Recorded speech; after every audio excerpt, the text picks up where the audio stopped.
Hey Bevan. Okay, so I'm going to be making this video as the initial diagnostics so you can see what's going on. So first things off, the ICP pressure. So this is the key on engine off. So basically I haven't started it this morning. The engine is still cold. And initially you see how it's building about 50 psi. That should be 0. And another thing to consider, sorry there's a bit of a glare, but ICP V, that's the voltage, is at 0.25, hovering 0.24 to 25 for this year, because in actuality you have an 03.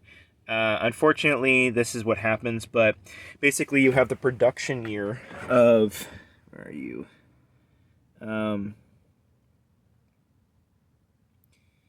See, it says production date is an 803.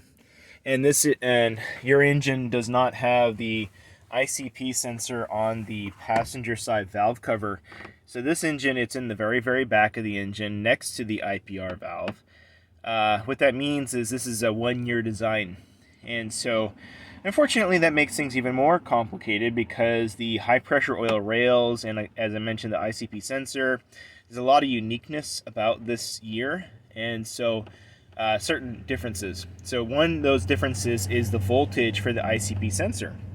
And in particular, for the O3s, you would want to have the ICP voltage at 0.20. And so 0.25 is reading a bit high.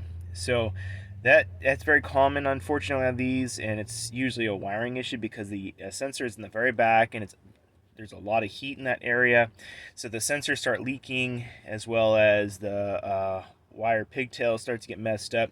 Lots of things happens. Anyways, so we're just gonna see what happens while cranking, and I gotta purge the system real quick or initialize the injectors, but we're gonna see what happens while we're cranking. Also looking at Thickum power in, and then you can't really see it, the voltage for the Thickum, so I'm gonna crank it. And it stalled. Okay, so now I need to look at a few different things here. One, where did we go with? Went up to 85% on the IPR, and that's never a good sign. Generally, that does mean you have an internal leak. So try it again, see what happens. Yeah, same thing, and it stalled again. So to me, even though it is capable of building what says is 2259 pressure, which is 2,259 psi, because the ICP voltage is off, the way these sensors scale, it's possible that it's giving it the wrong reading. It's able to start, but it's not actually proper. And the fact that it is getting to 85%, as you see, the duty cycle on the IPR valve, that again is a valve that's designed to make as much pressure in the system as possible. So 85% is like closing your thumb over a hose. The idea is that it's building as much pressure in the system as possible, so it cannot build any more pressure because this is already max closing. And so it obviously is able to start, and then it continues to try, but it stalls. So again, the O3s are going to do weird stuff. They're 1-year design, so they're a little different than what maybe you might find online. It's a little bit more tricky because they don't have the normal symptoms. Let me try again.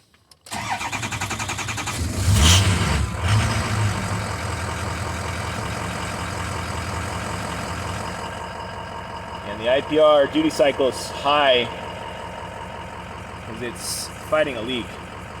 Yesterday when you dropped it off, I did a little bit of testing to see what was going on, and it was oscillating a little bit. You can hear a slight oscillation in the RPMs, and that also occurs when they're fighting leaks. So yeah, I'm glad I was able to check it cold because this would have been a little bit hard to tell. But either way, at this point I suggest that we move forward with replacing the ICP sensor, or at least inspecting it, and then also doing air testing, which, as we talked about, is invasive. So I'll send this video to you. Thanks.